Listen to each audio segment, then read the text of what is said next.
அழகாக இருக்கிற பறவை இந்தியாவின் தேசிய பறவை என்றால், வலிமையாக இருக்கிற விலங்கு இந்தியாவின் தேசிய விலங்கு என்றால், உலக மொழியிலேயே அழகானதும் மூத்ததும் மிக பேசுவதற்கு லகுவானதுமான தமிழை அல்லவா நீங்கள் தேசிய மொழியாக வைத்திருக்க வேண்டும் என்று கேட்டார்.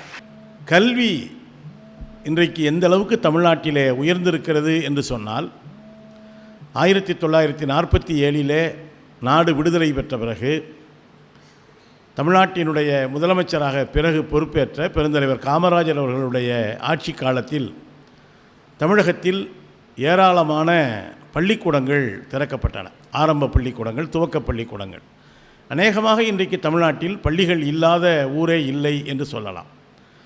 அதன் பிறகு 1967 தமிழகத்தினுடைய முதல்வராக பொறுப்பேற்ற பேரறிஞர் அண்ணா அவர்கள், இங்கே மரியாதைக்குரிய முனைவர் சோமசுந்தரி அவர்கள் சொன்னது போல, இன்றைக்கு நம்முடைய நாடு இந்தியா, நம்முடைய மாநிலத்தின் பெயர் சென்னை மாகாணம் என்று இருந்தது.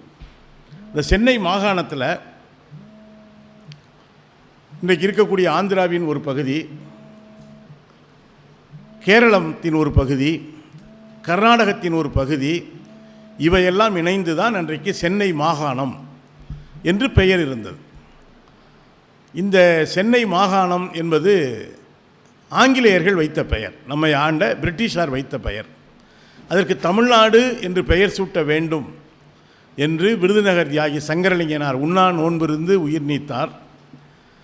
1967 பேரறிஞர் அண்ணா அவர்கள் முதல்வரான பிறகுதான் தமிழ்நாட்டுக்கு தமிழ்நாடு என்கிற பெயர் மாற்றம் சாத்தியமானது. நீங்கள் நினைக்கலாம், இதெல்லாம் ஒரு பெரிய விஷயமாயா, பேர் என்னவா இருந்தான்னா ஏதோ ஒரு பேரில் கூப்பிட்டா சரி தானே, நம்ம என்ன வச்ச பேர்லையா கூப்பிட்றோம்? வீட்டில் ஒரு பேர் வச்சுருப்பாங்க, நீங்களே இப்போ உங்கள் தோழிகளை எத்தனை பேர் சுருக்கமாக கூப்பிடுவீங்க? லட்சுமின்னு வச்சுருந்தா லட்சுன்னு கூப்பிடுவீங்க. உங்களுக்கு தான் தெரியும். எனக்கு நான் இப்போ கரண்டில் இல்லைன்னா ப்ரோ அப்படின்லாம் வந்துடுச்சு. என்ன பேர் வச்சாலும் என்ன ப்ரோ, மச்சான்னு சொன்னது போல் என்ன மச்சி அப்படின்னு இருக்குது. இப்போ தமிழ்நாட்டுக்கு தமிழ்நாடுன்னு பெயர் வச்சது என்ன பெரிய சாதனையா? அதுக்கே ஒரு பெரிய போராட்டத்தை நடத்த வேண்டியிருந்தது. ஒரு காங்கிரஸ் கட்சியை சேர்ந்த தியாகி சங்கரலிங்கனார் உயிர் நீக்க வேண்டியிருந்தது. நாடாளுமன்ற மாநிலங்களவையில் பி ராமமூர்த்தி என்கிற பொதுவுடைமை இயக்கத்தினுடைய தலைவர் இதற்காக ஒரு தீர்மானத்தை கொண்டு வந்தார். பிறகு தீர்மானம் விவாதத்துக்கு வருகிற பொழுது அவர் சபையிலே இல்லை. பூபேஷ் குப்தா என்கிற வங்கத்தைச் சேர்ந்த ஒரு உறுப்பினர் அதை முன்மொழிந்து பேசினார். எனவே இப்போ நம்ம தமிழ்நாடுன்னு சொல்கிறோம் இல்லையா, இப்போ நீங்கள் இங்கே இருந்தால் என்ன சொல்லுவீங்க? மதுரைம்பீங்க. மதுரையில் எந்த ஏரியானா ஏதோ ஒரு பகுதியை சொல்லுவீங்க. தமிழ்நாட்டுக்கு வெளியே போயிட்டோம்னா உங்கள் ஊர் என்னன்னா தமிழ்நாடு அப்படின்னு சொல்கிறோம் இல்லையா. இதற்கு காரணமாக இருந்த பேரறிஞர் அண்ணா பெருந்தகை அவர்களுடைய பிறந்த நாளைத்தான் நாம் இன்றைக்கு கொண்டாடுகிறோம். ஏன்னா நல்லவங்களை நினச்சி பார்த்துக்கிட்டே இருக்கணும். அதுபோல் சுயமரியாதை திருமணம் அப்படின்னு ஒன்று இருக்கு இல்லையா. இப்போ நீங்கள் நிறைய தொடர் பார்க்குறீங்க. அந்த தொடரில் போல் திருமணங்கிற நிகழ்ச்சி எப்படி நடக்குது? பொதுவாக பொண்ணையும் மாப்பிள்ளையும் உட்கார வச்சு ஒரு ஐயர் வந்து மந்திரம் ஓதி அம்மி மிதித்து அகலிகை பார்த்து, அருந்ததியா? ஆமாம், அருந்ததி. அகலிகையை பார்க்க முடியாது, அதுவே தான் கல்லா கிடக்க. ஏற்கனவே அம்மி மிதித்து அருந்ததியை பாருங்கம்பாங்க. அது தெரியாது, நல்ல ஒரு நினச்சிக்கிட்டு பார்க்க வேண்டியது தான். அதில் இந்த நான் யாரையும் தவறாக சொல்லலை. இந்த புரோகிதர் என்ன சொல்கிறார் அப்படின்னு உங்களுக்கு யாருக்காவது தெரியுமா? என்னமோ மனங்கிறாரு. அது என்ன சொல்கிறார் அப்படின்னு யாருக்காவது தெரியுமா? அவர் என்ன சொல்கிறாருன்னு நான் சொல்ல விரும்பலை. ஏன்னா என்ன மகள் மாதிரி உட்காந்துருக்கீங்க. நீங்கள் வேணால் பின்னால் போய் அவர் என்ன சொல்கிறாருன்னு, அவர் மந்திரத்துக்கெல்லாம் என்ன பொருள் அப்படின்னு நீங்கள் படித்து தெரிஞ்சுக்கோங்க. ஆனால் நம்ம சம்பந்தப்பட்ட ஒரு திருமண நிகழ்வு என்பது நமக்கு தெரியாத ஒரு மொழியில் நடந்து கொண்டிருந்தது. பிறகு என்ன வந்ததுன்னா சுயமரியாதை திருமணம். நமக்கு தெரிந்த தமிழ் மொழியில் யாரும் தலைவர்களை கூட கூப்பிடணும்னு அவசியம் இல்லை. வீட்டில் இருக்க உங்கள் அப்பத்தாவையோ தாத்தாவையோ கூப்பிட்டு தாலி எடுத்து கொடுக்க சொல்லி தாலி கட்டினாலே அந்த திருமணம் செல்லும். அதுக்கு முன்னால் செல்லாது. மந்திரம் ஓதனா தான் செல்லும், ஐயரை கூப்பிட்டு வந்தால் தான் செல்லும். அதெல்லாம் அவசியம் இல்லை. வாய்ப்பு இருந்தால் 2 மாலையை மாற்றிக்கிங்க, அதுக்கும் வழி இல்லையா, பிரச்சனை இல்லை. மோதிரம் இருந்தால் மாற்றிக்கிங்க. ஒன்றும் இல்லைன்னா ஆளுக்கு ஒரு பேப்பரை எடுத்து கையெழுத்து போட்டு போய் ரிஜிஸ்டர் ஆஃபீஸில் கொடுத்துட்டீங்கன்னா போதும். இப்படி திருமணத்தை ரொம்ப எளிதாக்கியது பேரறிஞர் அண்ணா அவர்களுடைய ஆட்சி என்பதை மறந்துவிடக்கூடாது. இந்த 2 சாதனை அவருடைய மிகப்பெரிய சாதனை. இன்றைக்கி நான் முதல்ல சொன்னேன் இல்லையா, இன்றைக்கி தமிழ்நாட்டினுடைய அரசு மகளிர் உரிமை தொகை 1000 ரூபா வழங்குது அப்படின்னு. நிறைய பேர் அண்ணாவை விமர்சிப்பாங்க.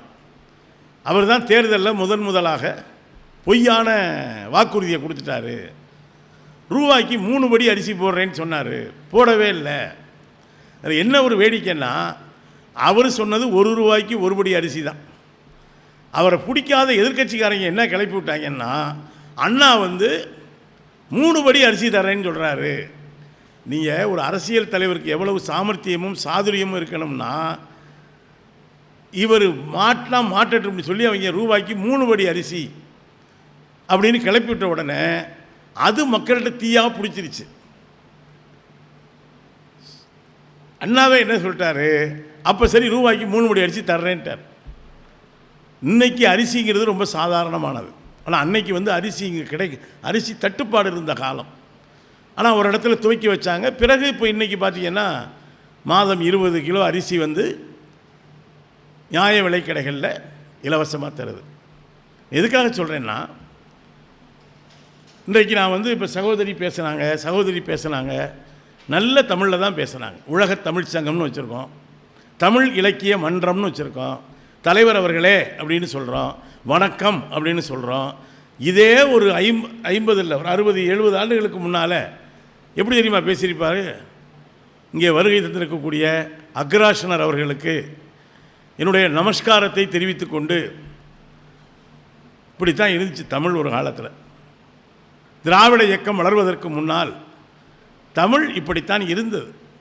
இந்த நமஸ்காரத்தை வணக்கமாக்கியதும், அக்ராசனர் என்பதை தலைவராக்கியதும், அபேட்சகர் என்பதை வேட்பாளர் என்று மாற்றியதெல்லாம் திராவிட இயக்கத்தினுடைய சாதனை. இங்கே நம்முடைய முனைவர் சோமசுந்தரி அவர்கள் அண்ணா அவர்கள் இல்லெல்லாம் எழுதியிருக்கிறாரு அப்படின்னு பட்டியலிட்டாங்க. நீங்கள் அதெல்லாம் தயவுசெய்து படிக்கணும். நான் என்னுடைய அன்பு பிள்ளைகளை இறைஞ்சி கைகூப்பி கேட்டுக்கொள்வது என்பது, நீங்கள் எல்லாம் மீனாட்சி கல்லூரியில் மீனாட்சி மாதிரியே சேர்ந்து படிக்க வந்தது இருக்கு இல்லையா, அதுவே பெரிய புரட்சி. ஒரு காலத்தில் பெண்கள் அப்படியெல்லாம் வீட்டை விட்டு வெளியே வர முடியாது, படி தாண்ட முடியாது. ஆனால் இன்றைக்கி அப்படியா? சந்திராயன் திட்ட இயக்குநர்களாக பெரும்பாலும் பெண்கள் இருக்கிறார்கள். இதெல்லாம் சாதாரணமாக ஒரே நாளையில் விட்டலாச்சாரியா போன மாதிரி அப்படி ஜி பூம்பா நாளையிலேருந்து எல்லாம் விஞ்ஞானிகளாக மாறுங்க, கணினி பொறியாளராக மாறுங்க நடந்து போச்சா? ஒவ்வொரு நிலையிலும் ஒரு பெரும் போராட்டத்தை இந்த இந்திய நிலப்பரப்பில், தமிழ் நிலப்பரப்பில் நடத்த வேண்டியிருந்தது. அடுப்பூதும் பெண்களுக்கு படிப்பதற்கு. ஆனால் அது காங்கிரஸ் ஆட்சி இருந்தால் விடுதலைக்கு பிறகு இன்றைக்கும் சரி பெண்களை படிக்க வைப்பதற்கே ஒரு பெரும் போராட்டத்தை.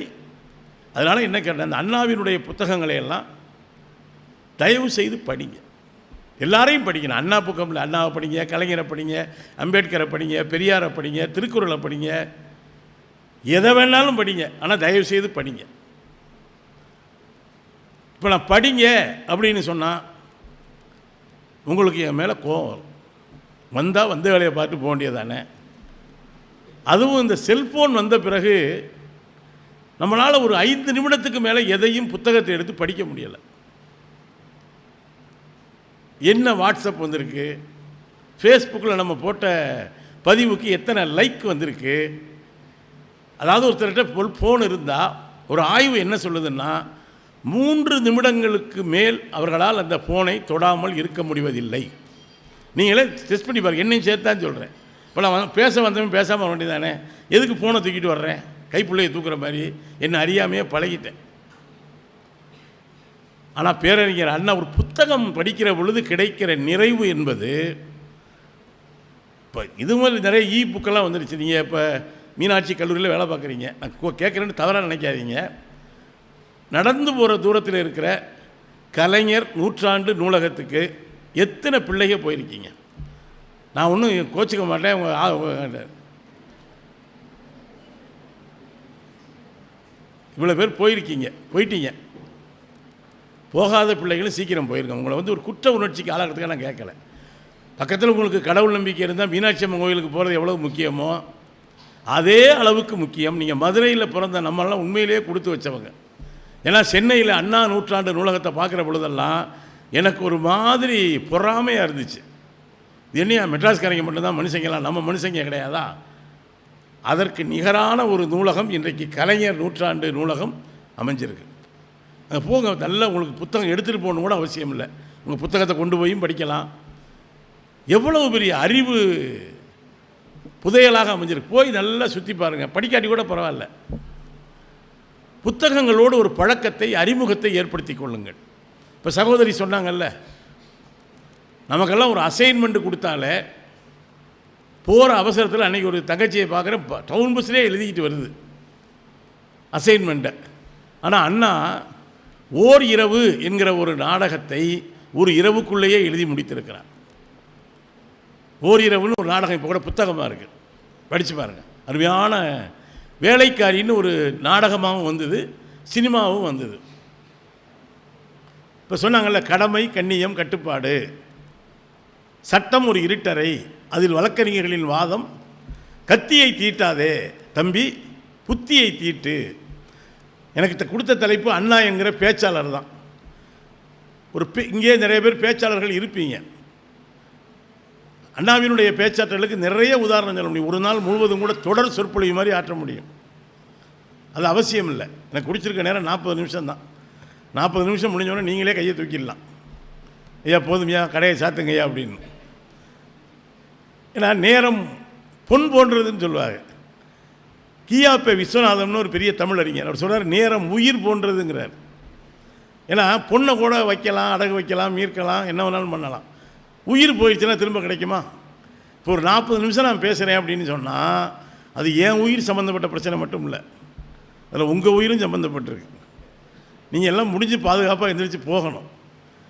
இப்போ நீங்கள் பேருந்துகளில் பார்த்துருப்பீங்க, நிறைய வாசகங்கள் எழுதியிருக்காங்க இல்லையா? அதில் ஓட்டுநர் இருக்கைக்கு பின்னால் திருக்குறள் எழுதியிருக்கணும். முதல் முறையாக இதை அறிமுகப்படுத்தியவர் பேரறிஞர் அண்ணா அவர்கள் தான்.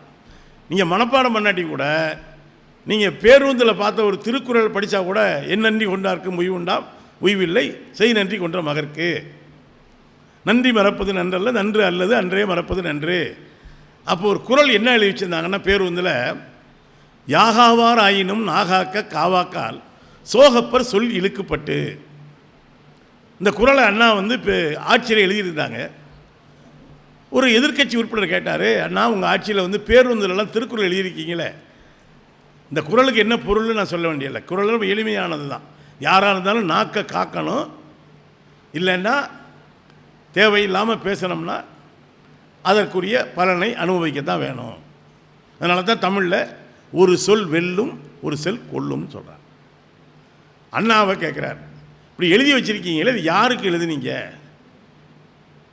ஓட்டுநருக்கு எழுதுனீங்களா, இல்லை கண்டக்டருக்கு எழுதுனீங்களா, இல்லை செக்கருக்கு எழுதுனீங்களா, அல்லது பயணிகளுக்கு எழுதுனீங்களா? இது யாருக்கு எழுதுனீங்க அப்படின்னு முதலமைச்சராக இருக்கிற அண்ணாவை ஒரு எதிர்க்கட்சி உறுப்பினர் கேட்குறார். இப்போ நீங்களாக இருந்தால் என்ன பதில் சொல்லுவீங்க? யாராவது சொல்லுங்கள். நான் தான் பேசணும்னு அவசியம் இல்லை, நீங்கள் எல்லாம் பேசணுங்கிறது தான் அண்ணாவினுடைய விருப்பமே. நீங்கள் முதலமைச்சர், ஒருத்தர் கேட்குறாரு, இந்த திருக்குறளை யாருக்கு எழுதுனீங்க அப்படின்னு, என்ன பதில் சொல்லுவீங்க அப்படின்னு யாராவது ஒரு தங்கச்சி சொல்லுங்கள். பேசாமல் இருந்துருவீங்க, அவ்வளோதானே. அண்ணா என்ன தெரியுமா சொன்னார்? அதனால தான் ஒரு அண்ணான்னு கொண்டாடுறோம். என்ன, யாகாவாராயினும் நாகாக்க காவாக்கால் சோகப்பர் சொல்லிழுக்கப்பட்டு என்கிற இந்த திருக்குறள் நான் இருக்கிற எல்லோருக்கும் பொருந்தும் அப்படின்னார். இதுதான் அண்ணா. அதுபோல் ஒரு இப்போ மாதிரி இப்போ மேடையெல்லாம் அந்த மைக்கெல்லாம் ரொம்ப அற்புதமே, இந்த மைக்கை ரொம்ப அற்புதமாக கையாண்டவர் அண்ணா. இங்கே பழைய மேடைகள்லாம் பார்த்தீங்கன்னா மைக்கு இவ்வளோ வசதியெல்லாம் கிடையாது. இப்போல்லாம் நாங்கள் இதுக்கு போனோம்னா மைக்கு பையில் போட்டு விட்டுறாங்க, இங்கே மாட்டி விட்டுறாங்க. மைக் இருக்கிறதே யாருக்கும் தெரியாது. ஆனால் அண்ணா காலத்தில் மேடை இங்கே இருக்கும், மைக்கு இங்கே இருக்கும், கட்டி தொங்க விட்டுருப்பாங்க. இப்போ கூட நீங்கள் பழைய கிராமங்களில் வள்ளி திருமண நாடகத்தில் பார்த்துருப்பீங்க, மைக்கு கட்டி தொங்க விட்டுருப்பாங்க. அண்ணா வந்து ரொம்ப உயரம் கிடையாது. உங்களுக்கு ஒன்று சொல்லட்டுமா, கலைஞரும் கொஞ்சம் உயரம் குறைவு தான், எம்ஜிஆரும் கொஞ்சம் உயரம் குறைவு தான், அண்ணாவும் கொஞ்சம் உயரம் குறைவு தான். நான் சொல்கிறது ஒப்பீட்டு அளவில் சொல்கிறேன். அண்ணா மேடைக்கு வந்துட்டார், மைக்கு மேலே தொங்கிக்கிட்டு இருக்கு, எப்படி பேசுகிறது? பிடிச்சி மைக்கை பிடிச்சி தொங்கிக்கிட்டாவா பேச முடியும்? அண்ணா வந்து அப்படி மேடையை எட்டி பார்க்குறாரு. மேடைக்கும் அவருக்கும் இடையில் ஒரு 4 அடி, அந்த மைக்குக்கு அவருக்கும் ஒரு 4 அடி இடைவெளி இருக்குது. எப்படிடா பேசுறதுன்னு அண்ணா யோசித்து கொண்டிருக்கிற பொழுதே கீழே உட்கார்ந்திருந்த அவருடைய கட்சி தொண்டர் ஒருவர் ஓடி வந்து தன்னுடைய அழுக்கு துண்டை தூக்கி தோளிலே போட்டு அண்ணாவை அப்படியே தூக்கி தன்னுடைய தோளிலே அமர வைத்து, இப்போது பேசுங்கள் அண்ணா என்றார். அண்ணாவினுடைய முகத்திற்கு நேராக மைக் இருந்தது. இப்பொழுது அண்ணா பேச்சை துவக்குகிறார். தொண்டர்களால் உயர்ந்தவன் இந்த அண்ணா என்று தன்னுடைய பேச்சை துவக்குகிறார்.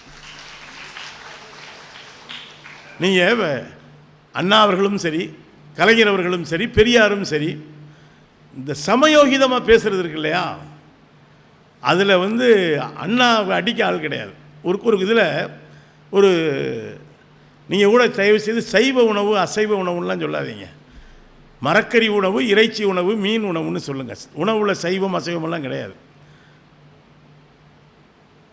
எல்லாரும் உட்காந்துருக்காங்க. கலைஞர், நாவலர், பேராசிரியர், அண்ணா எல்லாரும் சாப்பிட உட்காந்துருக்காங்க. அதில் நாவலர் மட்டும் மரக்கறி மட்டும்தான் சாப்பிடுவார். சைவம்னு உங்கள் புரியறதுக்காக சொல்கிறேன். வெஜிடேரியன் அவர். எல்லாரும் மீன், கோழி, கறி, நண்டுன்னு நொறுக்குது. இவருக்கு வயிற்றறிச்ச தாங்க முடியலை. அண்ணா அண்ணா அப்படின்னாரு. இவர் என்ன அப்படின்னு கேட்டார். உங்களுக்கு ஒரு விஷயம் தெரியுமா? என்ன அது? குரங்கு வந்து பியூர் வெஜிடேரியன். அதுதான் நம்முடைய முன்னோர். நான் வந்து அதை ஃபாலோ பண்ணுறேன், நம்முடைய முன்னோரை. நீங்கள் எல்லாம் இப்படி வெளுத்து கட்டுறீங்களே, நியாயமானு கேட்டார். இப்போ அண்ணா என்ன தெரியுமா சொன்னார்? தம்பி, நாங்கள்லாம் குரங்கு ஸ்டேஜிலேருந்து அடுத்த ஸ்டேஜுக்கு வந்துட்டோம். அதனால் நாங்கள் நான்வெஜ்ஜு சாப்பிட்றோம். நீ இன்னும் அங்கேயே இருக்கிற போல், அதனால தான்ப்பா இன்னும் வெஜ்ஜு சாப்பிட்றேன்னு சொன்னார். இது தம்பிக்கும் அண்ணனுக்கும் இடையில் நடந்த ஒரு சுவையான உரையாடல். 1949 பெரியாருடைய திராவிடர் கழகத்திலே இருந்து பிரிந்து கொட்டுகிற மலையிலே ராபின்சன் பூங்காவிலே திராவிட முன்னேற்றக் கழகம் என்கிற கட்சியை அண்ணா துவங்கினார். உங்களுக்கு தெரியும். அதன் பிறகு 9 மாதங்களில் 2800 கூட்டங்கள் அண்ணா பேசியிருக்கிறார். சாத்தியமே இல்லைங்க. 9 மாதத்தில் 2800 கூட்டம். ஒரு மாதத்துக்கு 145 கூட்டம் பேசியிருக்கார். 30 நாள் தானே. ஒரு நாளைக்கு சராசரியாக 27 கூட்டம் பேசியிருக்கிறார். இதில் என்ன தெரியுமா? சில பேர் பேச்சை நீங்கள் எப்போ கேட்டாலும் ஒரே மாதிரி தான் இருக்கும். வணக்கத்திலிருந்து நன்றி வரைக்கும் அவர் இந்த ஸ்கிரிப்டை மாற்றவே மாட்டார். ஆனால் அண்ணாவுக்கு இருக்கிற சிறப்பு என்னென்னா, கோரிப்பாளையத்தில் பேசிட்டு சிம்மக்கலுக்கு போகிறாருன்னா, கோரிப்பாளையத்தில் பேசின பேச்சு வேறாக இருக்கும், சிம்மக்கல்லில் பேசின பேச்சு வேறாக இருக்கும், பெரியார் பஸ் ஸ்டாண்டில் போய் பேசினார்னா பேசின பேக்கும். ஒரு நாளைக்கு 27 முறை அவர் வந்து 27 சராசரியாக பேசியிருக்காருன்னா, ஒவ்வொரு இடத்துலையும் புதுசாக விஷயத்தை பேசுகிறாருன்னா அவர் எவ்வளவு சிந்திச்சிருக்கணும், எவ்வளவு படிச்சிருக்கணும், எவ்வளவு உழைச்சிருக்கணும். வாழ்க்கையில் நீங்கள் வெற்றி பெற வேண்டும் என்று விரும்பினால் தயவு செய்து உழைப்பதற்கு நீங்கள் என்ன துறையில் இருக்கீங்களோ, எல்லாருமே பேச்சாளர்னு நான் சொல்லலை, அவ்வளவு எளிதாக வெற்றி வந்துடாதுங்க. பேரறிஞர் அண்ணா அவர்களே அதற்கு உதாரணம். ஒரு பக்கம் நான் சொன்னேன்ல, அவங்க சகோதரி சொன்னது போல் செவ்வாழைன்னு ஒரு சிறுகதை எழுதியிருக்கார். படித்து பாருங்கள், தயவுசெய்து படித்து பாருங்கள். இந்த ஒரு கதையாவது படிங்க என் பிள்ளைகளை. எத்தனை வீடுகளில் வந்து ஒரு விவசாயி வீட்டில் அந்த விவசாயி வந்து ஒரு செவ்வாழை வச்சுருப்பான் தோட்டத்தில். அது வந்து நான் கதையை சுருக்கமாக சொல்லிடுறேன். வளர்ந்துக்கிட்டே போகும். அந்த வீட்டில் ஒரு சின்ன குழந்தை இருப்பான், பள்ளிக்கூடத்துக்கு போகிற குழந்தை. அது குலை தள்ளும். அவன் ஆசையாக இருப்பான் அந்த பையன். இது நல்ல குலை தள்ளி பெருசாகி வீட்டில் வெட்டி பழுக்க வச்சு செவ்வாழையாக சாப்பிடலாம். அது வரைக்கும் வாழைப்பழமே சாப்பிட்டதில்லை. மரம் வளர வளர இவனுடைய கனவும் வளர்ந்து கொண்டே போகிறது. ஒரு நாள் அந்த தோட்டத்துக்கு பண்ணையார் வர்றாரு. டேய் முனியா, நல்லா இருக்கடா செவ்வாழை, இதை வெட்டி வீட்டுக்கு கொடுத்துட்றா அப்படின்ட்டு போயிடுறாரு. இதை நீ அந்த குழந்தையினுடைய மனநிலையிலேருந்து யோசிச்சு பார்க்கணும். ஒத்த பழம் கூட கொடுக்காம மொத்தமாக வெட்டி கொண்டு போய் பண்ணையார் வீட்டில் கொடுத்துட்டாங்க. இதுதான் செவ்வாழை என்கிற நாடகம். பிறகு அந்த கதை வளர்ந்துக்கிட்டே போகும். எதுக்காக சொல்கிறேன்னா, அண்ணா அவர்களுடைய சிறுகதைகள், நாடகங்கள், திரைப்படம். ஒரு காலத்தில் திரைப்படத்தில் எப்படி வசனம் பேசிக்கிட்டு இருந்தாங்க? சுவாமி, தேவி, பிராணநாதா, ஏன் இப்படி பிராணனை எடுக்கிற, இப்படித்தான் சமஸ்கிருதத்திலையும் இதுலையும் கலந்து பேசிக்கிட்டு இருந்தாங்க. அண்ணா அவர்கள் வந்த பிறகு, கலைஞர் வந்த பிறகு, இளங்கோ வந்த பிறகு தான் இங்கே பராசக்தி படம் இன்றைக்கும் பார்த்துருப்பீங்கல்ல, அந்த பூசாரி வந்து பின்னால் ஒளிஞ்சிருந்து கேட்பார். இவருடனே கேட்பார், யார் அம்பாளா பேசுவது? அம்பாள் எந்த காலத்திலடா பேசினாலும் அறிவு கெட்டவனே. இதெல்லாம் கற்பனை பண்ண முடியுமாங்க? இன்றைக்கி கூட வசனம் வச்சா அனுமதிப்பாங்களான்னு தெரியல. அதெல்லாம் அதுபோல் சிவாஜி தூங்கிட்டு இருப்பார், போலீஸ்கார் எழுப்புவார், கலைஞர் வசனம். முழித்தவொடனே எந்திரிச்சோடனே முழிப்பார். என்னடா முழிக்கிற அப்படிம்பார். என்னையா தூங்கினவனை எழுப்பி விட்டா முழிக்காமல் என்னையா செய்வான்? நீ என்ன பிக் பாக்கெட்டா? இல்லைங்க எம்டி பாக்கெட்டுங்க அப்படிம்பான். இதெல்லாம் பராசக்தி 40களில் வந்த வசனம், 60களில் வந்த, 50களில் வந்த வசனம்ங்க. இதற்கெல்லாம் முன்னோடியாக இருந்தவர்.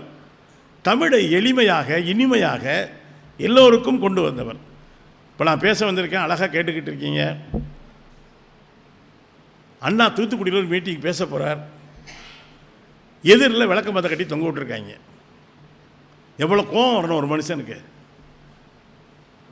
அவருடைய கட்சிக்காரங்களாம் கொதிக்கிறாங்க. இங்கே பார்த்தீங்களா சேட்டை அவங்களுக்கு, நீங்கள் பேச வந்திருக்கீங்க, விளக்க மத்த கட்டி தொங்க விட்டுருக்காங்கய்யா. அண்ணா சொல்கிறார், ஏன் கோச்சிக்கிறீங்க? அவங்க நல்லது தானே செஞ்சுருக்காங்க இல்லையா? விளக்க மத்த கட்டி தொங்க விட்டுருக்காங்கய்யா. அவங்க சொல்கிறாங்க, அவர் அப்போ இருந்த ஆளுங்கட்சி காங்கிரஸ். ஆளும் கட்சியான காங்கிரசினுடைய ஊழல்களை விளக்குமாறு என்னை கூறி விளக்குமாற்றை கட்டி வைத்திருக்கிறார்கள். ஒரு மனுஷனுக்கு எவ்வளவு கோவப்படாமல், அதே போல் அவருடைய தலைவர் பெரியார் இருக்கார்ல, நெல்லைக்கு பேச போகிறார். வீரமுத்துன்னு ஒருத்தர், அவர் பெரிய பக்தர். இவர் கடவுள் இல்லை அது இதுன்னு பேசுகிறாருன்னு சொல்லிட்டு பெரியார் பேசும் பொழுது இந்த வீரமுத்து என்ன பண்ணுறாரு, பெரியார் படத்தை இப்படி தூக்கி செருப்பால் 4 அடி அடிக்கிறார். பெரியார் கோச்சிக்கவே இல்லை. அவர் அடித்து முடித்தவொடனே, தம்பி அடித்து முடிச்சிட்டியா, படம் கிழிஞ்சிருச்சா அப்படின்னு கேட்குறாரு. கிழிஞ்சிருச்சுங்கய்யா, இங்கே வாயா. கூப்பிட்டு திட்டலை. இந்த மாதிரி படம் நானே அடித்து நிறையா வச்சுருக்கேன், விற்காமல் கிடக்கு. உனக்கு எவ்வளோ வேணுமோ நீயே வாங்கி செருப்பால் அடி, வேறு எந்த கடையிலையும் வாங்காத, என்னக்கிட்டே இருக்க வாங்கிக்க, அடுத்த தடவை வரப்போ நானே கொண்டாடுறேன், காசை கொடுத்து வாங்கி அடின்னு இருக்கார். ஒரு கனிந்த மனத்தில் இருந்து தாங்க இப்படியெல்லாம் வார்த்தைகள் வரும். அதுபோல் அண்ணா ஒரு முறை காஞ்சிபுரத்தில் தேர்தலில் நிற்கிறாரு. அண்ணாவை கண்ணா புண்ணான்னு திட்டி ஒருத்தர் போர்டு வச்சுருக்கிறார். அண்ணா என்ன தெரியுமா செஞ்சார்? தன்னுடைய சொந்த செலவில் பெட்ரோமாஸ் லைட்டு வாங்கி வச்சார். பகலில் மட்டும்தான் படிக்கிறாங்க, நைட்டு படிக்காமல் போயிடுவாங்க, சேர்த்து படிச்சுட்டு போகட்டும்னு வச்சார். இதெல்லாம் அண்ணாவை பற்றிய சில சம்பவங்கள்ங்க. ஆனால் அண்ணாவினுடைய அறிவாற்றல் இருக்கு இல்லையா? நான் ஒன்று சொல்கிறேன், நான் சொல்லலை, அண்ணா சொன்னது. மின்னல் ஒளி, அதுவும் ஒளி தானே, வெளிச்சம் தானே, லைட்டு தானே. அண்ணா சொல்கிறார், மின்னல் கண்ணை பறிக்கும், இருளை போக்காது. மின்னல் கண்ணை பறிக்கும், இருளை போக்காது. அகல் விளக்காயினும் போதும் இருளை போக்கிட. நீங்கள் மின்னலும் வெளிச்சம்தான், அது வெளிச்சம் இருளை போக்குமா? கண்ணை வேணால் பிடிக்கிட்டு போயிடும். மின்னல் கண்ணை பறிக்கும், இருளை போக்காது, கண்ணை பறித்துவிடும். ஆனால் அகல் விளக்கேனும் போதும் இருளை போக்கிட. இது ஆழ்ந்த சிந்தனை இருந்தால் தான் அப்படியெல்லாம் பேச முடியும். அதுபோல் அண்ணா எம்எல்ஏவாக இருந்திருக்காரு, முதலமைச்சராக இருந்திருக்கிறாரு. ஒரு முறை வண்டலூரில் இருக்குல்ல பூங்கா, அங்கே எம்ஜிஆர் ஒரு புலிக்குட்டி வாங்கி கொடுத்துருக்கிறார். இன்னொரு காங்கிரஸ்காரரும் ஒரு புலி வாங்கி கொடுத்துருக்காரு. இது ஆண் புலி, இது பெண் புலி. இவர் என்ன கேட்டிருக்காரு, எம்ஜிஆர் வாங்கி கொடுத்த புலி நல்லா இருக்குது, நான் வாங்கி கொடுத்தது புலி இழைச்சிக்கிட்டே போகுது, இது அரசாங்கம் நடவடிக்கை எடுக்குமா? இதுக்கு என்ன அரசாங்கம் நடவடிக்கை எடுக்க முடியும்? அண்ணா எந்திரிச்சு சொன்னார், திருப்பி சொல்லுங்கள், நீங்கள் என்ன வாங்கி கொடுத்தீங்க? நான் பெண் புலி வாங்கி கொடுத்தேங்க. அவர் என்ன வாங்கி கொடுத்தாரு? ஆண் புலி வாங்கி கொடுத்தாரு. சரி, சம்பந்தி 2 பேரும் பேசி தீர்த்துக்குங்க, இதுக்கும் அரசாங்கத்துக்கும் சம்பந்தம் இல்லைன்னார். இதெல்லாம் எவ்வளவு பெரிய ஆற்றலுங்க. நீங்கள் அதே போல் அவர் வந்து எம்ஜிஆர் திமுகவில் இருந்தார், சிவாஜி கணேசன் காங்கிரஸில் இருந்தார். இவர் மக்கள் திலகம், அவர் என்ன திலகம்? நடிகர் திலகம். இவர் வந்து இவர் கட்சி தலைவர். இவரை ஆளை பாராட்டுறதுக்கு என்ன சொல்கிறார் அண்ணா? அவருக்கு புரட்சி நடிகர்னு ஒரு பேர் உண்டு மக்கள் திலகம் எம்ஜிஆருக்கு. புரட்சி நடிகருடைய சாதனையை முறியடிக்க ஒருவரால் தான் முடியும், அந்த திலகம் யார் என்றால் அப்படிங்கிறார். உடனே எல்லாரும் ஆவலாக பார்க்குறாங்க, ஒருவேளை சிவாஜியை சொல்லுவாரோ, ஏன்னா அவர் இந்த கட்சியிலேருந்து போனவர் தான். புரட்சி நடிகருடைய சாதனையை முறியடிக்க ஒரே ஒரு திலகத்தால் தான் முடியும், அந்த திலகம் யார் என்றால் அவர்தான் மக்கள் திலகம்ங்கிறார். ரெண்டு அவர் தான். இப்படி தான் கட்சிக்காரனை. ரெண்டாவதுங்க, அண்ணாவை பற்றி இப்போ மாதிரி மீட்டிங் இல்லை. பேசி முடிஞ்சோடனே அவர் கட்சிக்காரர் காணா போயிடுவாங்க பல பேர். அதனால் பேசி முடிக்கிறப்ப என்ன செய்வாராம், அவர் கட்சிக்காரர் கையை பிடிச்சிக்குவாராம். இந்த கிளை கழகத்தினுடைய தம்பி, மிகச்சிறந்த ஆற்றல் மறவன், அப்படி இப்படின்னு சொல்லிட்டு இருப்பார், கையை மட்டும் விட மாட்டாராம். ஒரு தடவை கேட்டாப்புல, ஏன் என்ன அப்படி பண்ணுறீங்கன்னு. இல்லைன்னா காசு கொடுக்காம போயிடுவாங்க, அவனை நம்பி தாங்க நான் பஸ்ஸுக்கு போகணும். அதே நேரத்தில் இப்படி சில பேர் கூட நமக்கு வந்து தெரியுங்க, எதுக்கு இவ்வளோ பெரிய துண்டு போடுறாங்க, எதுக்கு இவ்வளோ பெரிய இழுக்கிறாங்க போட்டு. இதெல்லாம் ஒரு காலத்தில் சாமானியர்களுடைய இயக்கமாக அண்ணா வளர்ப்பதற்கு. அப்போல்லாம் துண்டு ஒருத்தர் போட முடியாதுங்க, ஒருத்தர் கட்டி பிடிக்க முடியாதுங்க, கையை பிடிக்க முடியாதுங்க. இப்போவே கூட நான் பேரை சொல்ல விரும்பலை, எல்லா மடங்கள்லையும் எல்லா கோயில்கள்லையும் தொட்டு கும்பிட்டா உங்களுக்கு விபூதி கொடுக்குறாங்க. இன்னும் எல்லாரையுமா தொட்டு விபூதி குங்குமம் வைக்கிறாங்க. இதெல்லாம் இல்லாது இருந்த தமிழ்நாட்டு மேடைகளில் எல்லோரும் துண்டு போட்டுக் கொள்ளலாம் என்பதற்காகத்தான் எல்லோருக்கும் துண்டு போட்டார்கள். இங்கே ரெண்டாவது, அண்ணா ஒரு அறிவு இயக்கத்தை, அண்ணா அவர்கள் தலைவராக இருந்த பொழுது 400 பத்திரிகைகள் வந்தது. திராவிட நாடு, காஞ்சி, முரசொலி, மன்றம், தென்றல் என்று 400 பத்திரிகைகள் வந்தது. வீதிக்கு வீதி படிப்பகங்களை உருவாக்க சொன்னார் அண்ணா. அதுபோல் இன்றைக்கும் இந்தி திணிப்பு ஒரு பெரிய பிரச்சனையாக தான் இருக்குது இல்லையா? நம்மை பொறுத்த வரைக்கும் எந்த மொழியும் நமக்கு எதிரி கிடையாதுங்க, எல்லா மொழியும் படிக்கலாம். ஒரு முறை நாடாளுமன்ற மாநிலங்களவையில் அண்ணா இருக்கிறார். ஒரு வட மாநிலத்தைச் சேர்ந்த ஒரு பெரிய தலைவர், அவர் சொல்கிறாரு, இந்தி தான் இந்தியாவினுடைய தேசிய மொழி, அதை படிங்க அப்படிங்கிறார். ஒன்று அண்ணா எந்திரிச்சு கேட்குறாரு, ஏன் அதை படிக்கணும்? இன்றைக்கி கூட ஒருத்தர் சொல்லியிருக்கிறார், இந்தி படிங்க எல்லாரும் அப்படின்னு.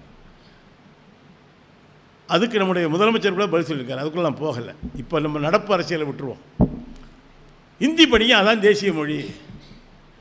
உடனே அண்ணா எந்திரிக்கிறார், அப்படியா? ஏன் இந்திய தேசிய, உண்மையிலே இந்தி மட்டுமல்ல தேசிய மொழி. அரசியல் சட்டத்தினுடைய 8வது அட்டவணையில் இடம்பெற்றிருக்கிற நம்முடைய தமிழ் உள்ளிட்ட 22 மொழிகளுமே இந்தியாவினுடைய தேசிய மொழிகள் தான். ஒரு அலுவல் மொழியாக வச்சுருக்காங்க. அது கூட தமிழ் உட்பட எல்லா மொழியும் நம்ம அலுவல் மொழி ஆக்கணும்னு சொல்கிறோம்.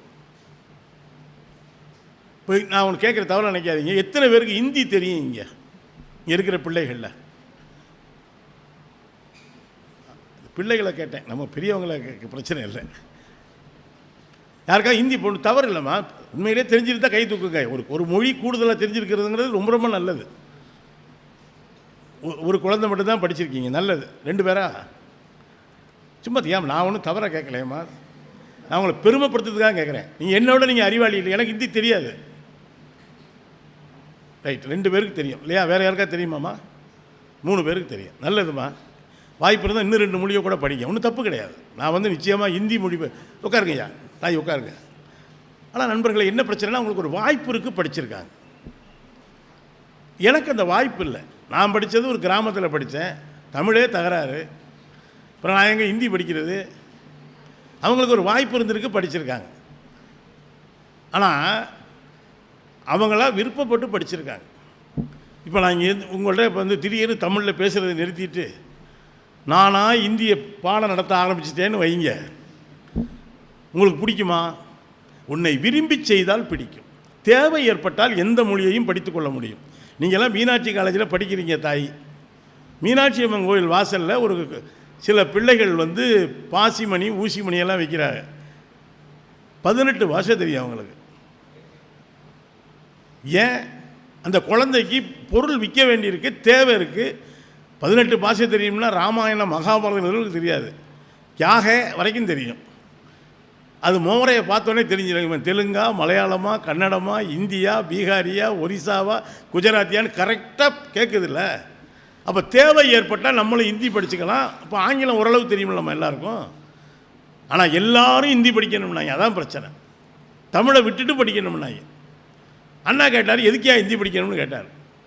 அதுதாங்க தேசிய மொழி, அதனால் படினார். உடனே அண்ணா கேட்டார், நீங்கள் இங்கே தான் நல்லா கவனிக்கணும், அண்ணாவினுடைய பேச்சாற்றல் என்னங்கிறதுக்கு. அப்படியா, தேசிய மொழின்னா படிக்கணுமா? ஆமாங்க படிக்கணுங்க, எல்லாரும் படிக்கணுங்க. இந்தியாவினுடைய தேசிய பறவை என்னன்னு கேட்டார். நீங்கள் சொல்லுங்கள், இந்தியாவினுடைய தேசிய பறவை என்ன? மயில். அவங்களெல்லாம் வரும்பொழுது டீச்சர் வாயாக துறக்கூடாதுன்னு சொல்லி கூப்பிட்டு வந்துட்டாங்களா? நான் கேட்டது அவ்வளோ ஒன்றும் கடினமான கேள்வி இல்லையே. இந்தியாவின் தேசிய பறவை மயில். அதே அவர் சொன்னார், இந்தியாவின் தேசிய பறவை மயில் அப்படின்னார். உடனே அண்ணா கேட்டார், இந்தியாவில் பெரும்பான்மையாக இருக்கிற பறவை எது? என்ன கரெக்டாக சொல்லிட்டிய. நான் காக்கா ஒன்றும் சாதாரண பறவை கிடையாதுங்க. ஒரு கவிஞர் சொன்னார், நீங்கள் காகம்னு சொன்னதால் சொல்கிறேன், காகத்தைத்தான் யாரும் கூண்டில் அடைப்பதே இல்லை. யாராவது காக்காயை கூண்டில் அடைச்சி வச்சுருக்காங்களா? காகத்தைத்தான் யாரும் கூண்டில் அடைப்பதே இல்லை, ஏனென்றால் விடுதலையின் நிறம் கருப்பு அப்படின்னு அந்த கவிஞர். அவரும் பெரும்பான்மை மக்கள் பேசுகிற மொழி இந்தி, எனவே படிக்க வேண்டும்னு அவர் சொன்னார் இல்லையா.